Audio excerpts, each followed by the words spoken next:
At hindi lang yan, kaya pala may bagong suot na bracelet si Butod, may GPS pala yun, care of Beverly Hills, para madali siyang hanapin kahit sa impyerno. Nang dahil sa post na ito, ay napabisi tuloy ako sa wall, sa wall ni Kokak, Tinignan ko talaga at zoom. May suot na naman siyang bracelet, pero hindi ako sure kung yun ba talaga ang GPS, no? GPS bracelet po niya. Grabe, wala pala talaga siyang lusot, Kahit saan siya mapunta, ay malalaman po ng authorities sa LA kasi nga may suot-suot po siya na tracker, no? Tracker GPS. Okay, so yan maliwanag po, kinukonfirm niya na may suot daw po si First Lady na bracelet na tracker daw po. Alam mo, ang bobo mo, Nits in Vlog.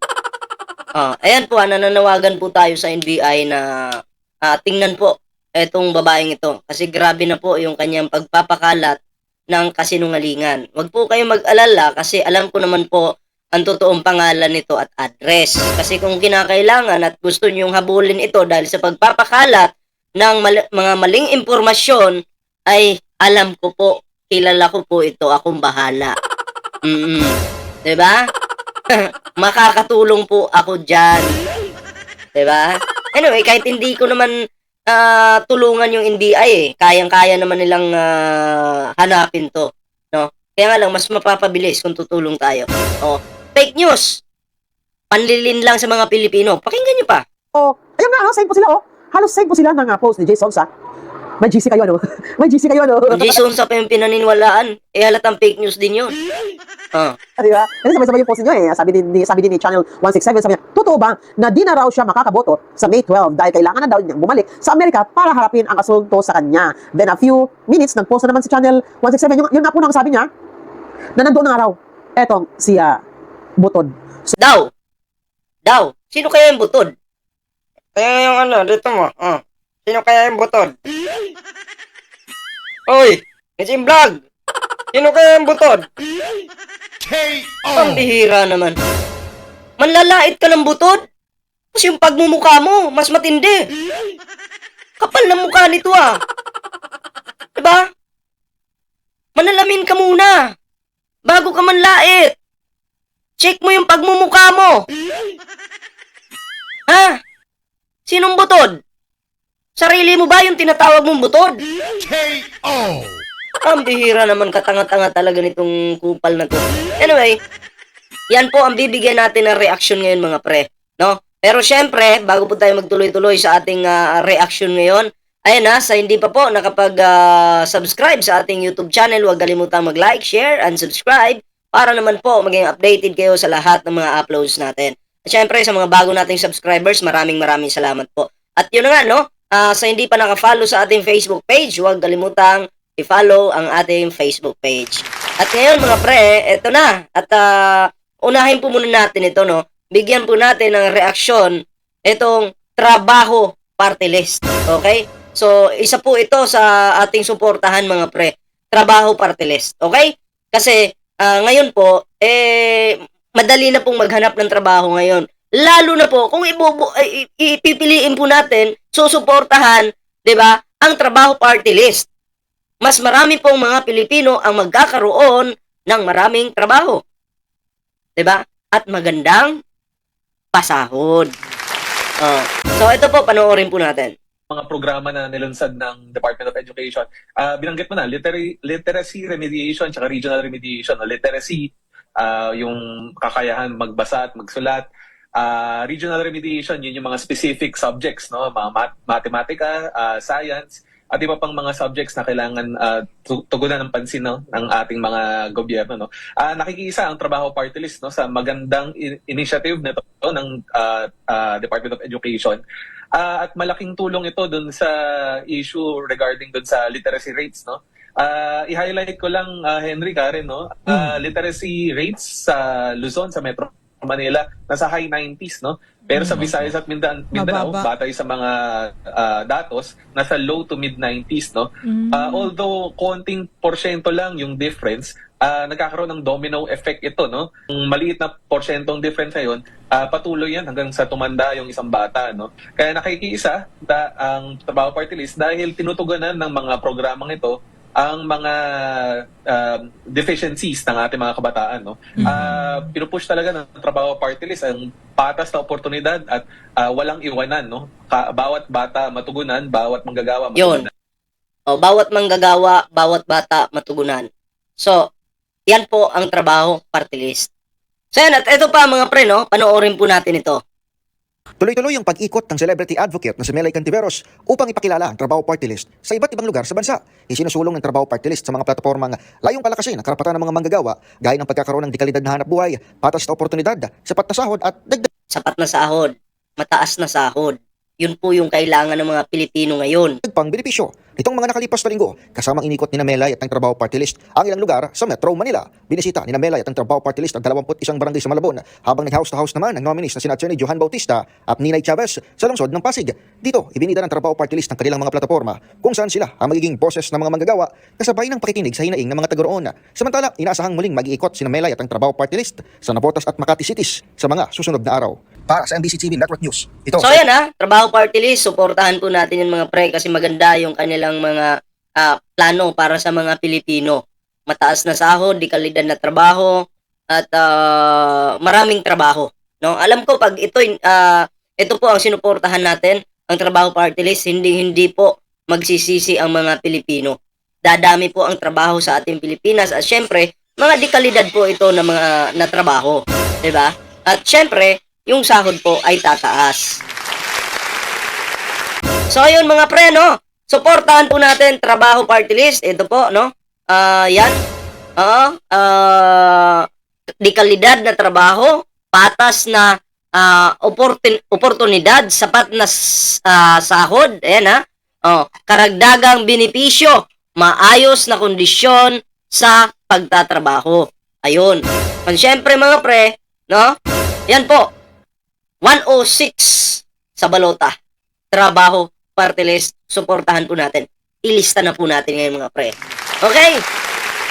Ngayon, ayun tayo po magbigay ng reaksyon patungkol naman dito sa babaeng ito na talaga namang napakakupal. Okay? Ayan. Yan po.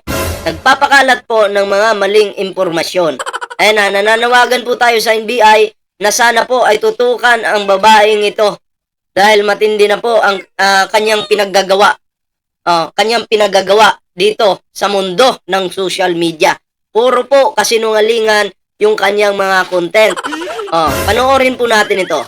Okay, hi guys, welcome back ulit sa aking YouTube channel. Next, nakapagtimpe, kaya ayon tuloy, ay napilitan ko siyang sabihin ang kanyang nalalaman patungkol kay Kukak sa mga nangyayari doon sa LA. Matatanda Bobo nito mag-reaction. Noon pa, ganyan, walang pagbabago. Ang Kukak, pangalanan mo nga, takot ka. Mali mo lang, naka-thumbnail po ang First Lady. Yun yung mali mo. Disgrace. Disgrasya ka ngayon. po natin na si Maharlika po ang unang na-expose nito at pangalawa ay si Dean Chase. Idol na idol niya si Maharlika. Mukha pa lang, oh. Ang naong, oh. Tanaw ko ng naong ng bayhanan, eh, oh. Pero si Dean Chase po ang nag-expose ng paulit-ulit. Siya po ang nagbibigay sa atin ng update dahil nga po siya ang unang nakakuha ng report doon po sa loob ng authorities, doon sa LA. So, eto po, may nakita po akong post dito kay Jason sa na ang sabi niya ay itong si Kukak pala ay ang pinagkukuhanan niya ng impormasyon si Jason sa yung bungal. Kukuha ka na nga lang ng impormasyon dun pa sa fake news. Napakatanga mo talaga. hindi ito pwedeng bumoto ngayong eleksyon dahil wala pa palang eleksyon ay nandoon na siya sa LA. Sa madaling salita, nasa LA na pala siya ngayon. So, eto na nga eto po yung post niya. Sabi niya, 6 days before the election, iyong isang kilala namin hindi na pala makakaboto sa May 12 midterm national and local elections. Kasi kailangan bumalik na siya sa USA para harapin ang asunto laban sa kanya. Sayang naman yung boto niya. Sabi ni Jason sa, sabi niya, have a safe flight, di ba? So, wala naman sinabi dito na naka-flight na. Ang nagsabi pala ay si Channel 167. Ano? Sigurado ako may mga GC itong mga to. No? May group chat sila, nag-usap-usap yan, kaya halos sabay-sabayan ka lang mga post. Ang sabi ni Channel 167, sabi niya, fake news daw yung police report ni Liza Fer. Eh bakit nasa Amerika na siya ngayon? O di ba? Nasa Amerika na daw eh. Totoo kaya ito? Daw? Totoo kaya ito? Nagtatanong siya tapos? Laman naman natin yan eh kasi kung nandoon na siya sa LA ngayon, ay uulanin na naman tayo ng mga throwback or edited pictures. Ayun, yan po ang totoo. Ayan yan po ha. Oo, di ba? Yan po ha. Lahat po sinasabi niya dito, lahat po ng nilalabas ng First Lady na mga pictures ay edited daw po. Yan maliwanag po yan edited daw. At kinukumpirma niya po ito. Okay? Maliwanag po yun. Ba? At hindi lang yan. Kaya pala may bagong suot na bracelet si Butod. May GPS pala yun. Care of Beverly Hills para madali siyang hanapin kahit sa impyerno. Nang dahil sa post na ito, ay napabisi tuloy ako sa wall, sa wall ni Kokak. Tinignan ko talaga at zoom. May suot na naman siyang bracelet, pero hindi ako sure kung yun ba talaga ang GPS. No? Hindi daw po siya sure. Tapos ngayon, biglang magiging sure. Tingnan nyo. GPS bracelet po niya. Grabe, wala pala talaga siyang lusot, Kahit saan siya mapunta, ay malalaman po ng authorities sa LA kasi nga may suot-suot po siya na tracker. No? Tamo, kinukonfirm na niya. Ang gulo mo magbigay ng reaction, sinungaling talaga, no? Nagpapakalat talaga ng maling impormasyon. Garbage creator. Fake news. Alam nyo na po, NBI, kung anong gagawin dito. Imbestigahan nyo po itong pig na to, pig. Imbestigahan nyo po kasi mali-mali po yung kanyang mga sinasabi dito. Panlilin lang po ito sa mga Pilipino. GPS. Okay, so, ayun nga, same po sila, Halos same po sila ng post ni Jason sa. May GC kayo, May GC kayo. Basta yung kanyang source, Jason sa Maharlika, puro mga fake news. Alam mo, si Jason sa wala na Hindi nakapanipaniwala yung mga pinagsasabi niyan. Ganon din si Maharlika. Tapos ngayon, pinapaniwalaan mo? Wala talaga. Alam mo, matanda ka na pero tatanga-tanga ka pa rin. Tatanga-tanga pa rin po. Ay sa bagay kasi, sa paggawa niya ng fake news, kumikita siya dyan Yan yung pinapalamon niya sa pamilya niya Okay lang magawa ng fake news basta may mapalamon sa pamilya. Di ba? Ang sarap. Sarap ng kain. Galing sa fake news yung kita. Nakakaawa ka. Ay, Mariusip naman. Di ba? Kasi sabay-sabay yung post niyo Sabi din ni Channel 167, sabi niya, totoo ba na di na raw siya makakaboto sa May 12 dahil kailangan na daw niyang bumalik sa Amerika para harapin ang asunto sa kanya. Then a few minutes, nag-post na naman si Channel 167. Yun nga po nang sabi niya, na nandoon na nga raw etong si Butod. So, observe lang tayo, guys. Butod. Sa mukhang to, sino yung butod? Etong mukha na to. Kumpurahan nyo po yung pagmumukha niya sa pagmumukha po ng ating First Lady, Liza Marcos. Sino yung butod? Sino yung baboy? Kasi sa Bisaya pa guys, ang butod, malaki. Kumbaga mataba ka. Mataba. Or sa tiyan pa, butod, malaki yung tiyan mo. Ngayon, tingnan nyo yung pagmumukha. Mukha bang tao ito? Tao naman po. Pero, ang tanong, teka lang, sino ba yung butod? Di ba? Manlalait ka, ikalait-lait yung pagmumukha mo. Mukha ba yan? Ay, naku po. Tuloy natin. Once may mapansin tayo sa kanyang wall ng mga post na parang edited at saka throwback, yun na, confirm.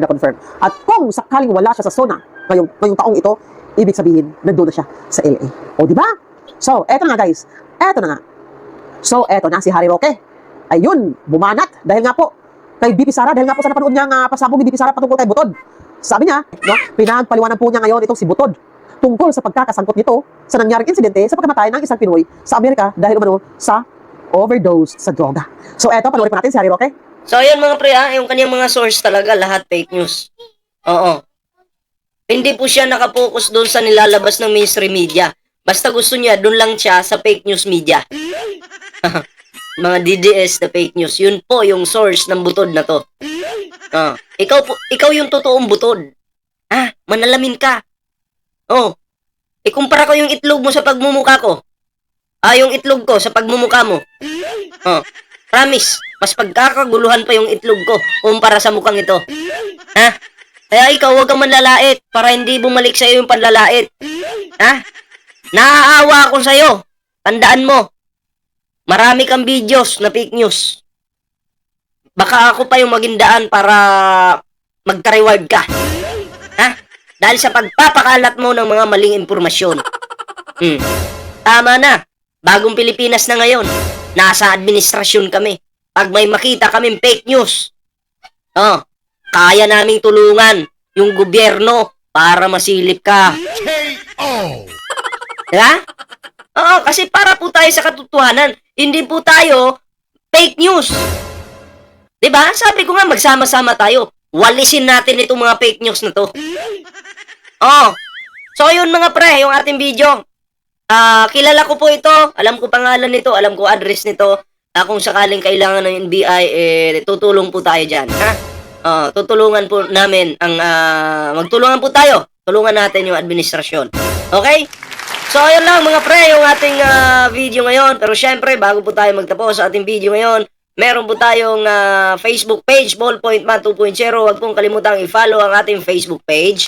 And syempre mga pre, meron din po tayong Team Birador. At syempre, sa hindi pa nakapag-subscribe sa ating YouTube channel, huwag kalimutang mag-like, share, and subscribe para naman maging updated kayo lahat sa mga uploads natin.